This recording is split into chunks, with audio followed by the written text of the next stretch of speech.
कह रहे हैं, सर व्यक्ति द्वंद में हमेशा क्यों रहता है? यही फिर ओवर थिंकिंग का रूप धारण कर लेती है। बताएं दर्शन और मनोविज्ञान के दृष्टिकोण से। जी, व्यक्ति द्वंद में दो वजह से रहता है। उसमें मूल वजह तो एक ही है कि जैसा वो जीवन जीना चाह रहा है वैसा उसे मिल नहीं पा रहा है। मिल जाए तो कोई द्वंद ही नहीं है ना। जैसे मुझे जो जॉब करनी है वो जॉब करने को मिल जाए, जो मुझे सीखना है, एजुकेशन चाहिए वो एजुकेशन मिल जाए मेरी इच्छा की। जो मुझे काम करना है मेरी इच्छा का वो काम करने को मिल जाए।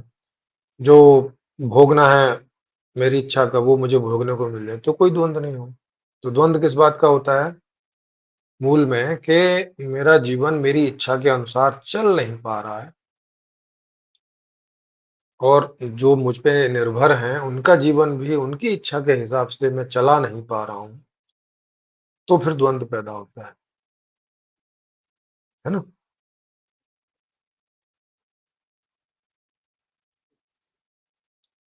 उदाहरण के लिए जैसे आप बाजार जाते हैं कोई सामान खरीदने, तो अगर वहां आपको कोई ऐसा सामान मिल जाए जो एकदम जैसा आपको चाहिए वैसा मिल रहा है, तो उसे आप तुरंत चुनाव कर लेते हो। हाँ बोले भाई ये वाला मोबाइल चाहिए, अगर मोबाइल लेने गए। लेकिन आपने 10-20 मोबाइल देखे, किसी में कुछ चीज है किसी में कुछ चीज है, मतलब कोई एक मोबाइल ऐसा नहीं आपको सेट बैठ रहा जिसमें आपके हिसाब से सब सेटिंग हो जाए।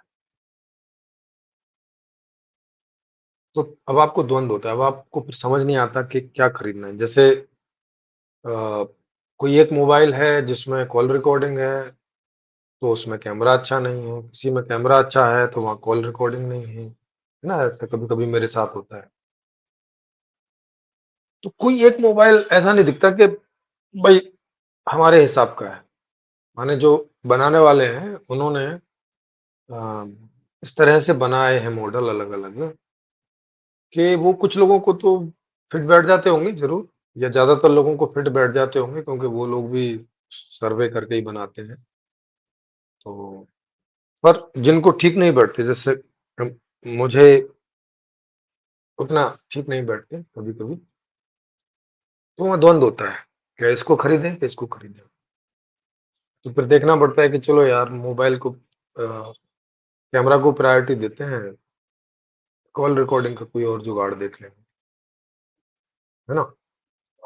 या फिर कॉल रिकॉर्डिंग का देखते हैं तो फिर कैमरे का कोई और जुगाड़ देखना पड़ता है। मैंने दो दो चीजें रखनी पड़ती हैं अलग अलग, जबकि एक से ही दोनों काम हो सकते थे। तो ऐसे द्वंद होता है कि जब मुझे मेरे हिसाब की चीज नहीं मिल रही है, तो फिर द्वंद शुरू हो जाता है।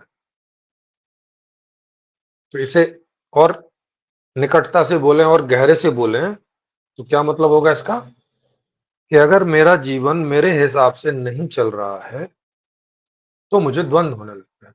मेरा हिसाब क्या है? तीन ही चीज की, तीन चार चीज मेरे हिसाब की होती हैं। तो जो मैं जानना चाहता हूँ वो अगर जानने को मिल जाए तो ठीक है। जो मैं करना चाहता हूँ वो करने को मिल जाए बढ़िया है। जो मैं भोगना चाहता हूँ भोगने को मिल जाए बढ़िया है। जब थक जाऊं तो बढ़िया सा आराम करने को मिल जाए बस। ये अगर नहीं मिलती हैं तो जहां जहां नहीं मिलती है वहां वहां द्वंद खड़ा होता है, या जहां जहां ऐसे होता है कि ये मिलेगा तो ये नहीं मिलेगा, ये मिलेगा तो ये नहीं मिलेगा टाइप का। जैसे जो जॉब करने की मेरी रुचि है, तो वो जॉब में पैसा ज्यादा नहीं है, और जिस जॉब में पैसा ज्यादा है वो जॉब मेरे इंटरेस्ट का नहीं है। तो अब पैसे को महत्व देना है तो बिना इंटरेस्ट वाला जॉब करो, और इंटरेस्ट को महत्व देना है तो वहाँ पैसा ज्यादा नहीं मिलेगा, दूसरी तरफ कंप्रोमाइज है। तो द्वंद हो गया। क्या क्या करें यार। अगर जॉब ऐसा मिल जाए कि मेरे इंटरेस्ट का भी है और उसमें जो हमें चाहिए होता है उसके बदले वो भी सब मिल रहा है, तो बस अब फिर कोई द्वंद नहीं है। फिर क्या द्वंद हो? कुछ नहीं। जैसे कभी कभी कभी क्या होता है कि आपको कोई मूवी देखनी होती है, कि भाई हमको ये मूवी देखनी है, और आपको टिकट भी मिल गया, सब कुछ सेटिंग होगी, तो वहां कोई द्वंद नहीं होता। टिकट मिल गई और समय पे आप वहां पहुंचने के लिए आपके पास वाहन है, या पहुंच गए किसी दूसरे वाहन से, पहुंच गए फिल्म देख ली, तो वहां नहीं कोई द्वंद होता। तो द्वंद होने का मतलब क्या होता है कि हमारी जो इच्छा के हिसाब से जीवन नहीं चल रहा है। जहाँ-जहाँ नहीं चलता, वहाँ-वहाँ द्वंद पैदा होता है। तो आप समझ गए होंगे। ये इसका दर्शन है और मनोविज्ञान भी इसमें बोल सकते हो तो वो यही है कि हमारी चाहत ऐसी है कि अगर हमारी इच्छा का जीवन चलता है तो हमें अच्छा लगता है, कोई द्वंद नहीं होता और हमारी इच्छा का जीवन हमें नहीं मिलता है, तो हमें द्वंद रहते हैं। जहाँ-जहाँ हमें कॉम्प्रोमाइज़ करने पड़ते हैं, वो कॉम्प्रोमाइज़ द्वंद को पैदा करते हैं, है ना? आपने कई बार लोगों से सुना होगा कि ये दुनिया तो द्वंद से भरी है। दुनिया नहीं द्वंद से भरी है। द्वंद हमें कब अनुभव होता है? जब हमें हमारी इच्छा के हिसाब से जीवन नहीं मिल रहा होता है, तो हमें द्वंद का अनुभव होता है। द्वंद, द्वंद का मतलब ऐसा नहीं दो, द्वंद का मतलब होता है कि वहाँ पे फाइटिंग जारी है। स्वाभाविक जीवन नहीं मिल रहा है जीवन को।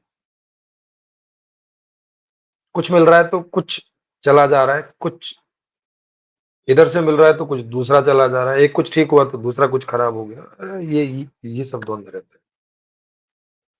तो अब आप समझ गए होंगे द्वंद का मतलब ऐसी अवस्था हमारी जिसमें हम परेशान रहते हैं।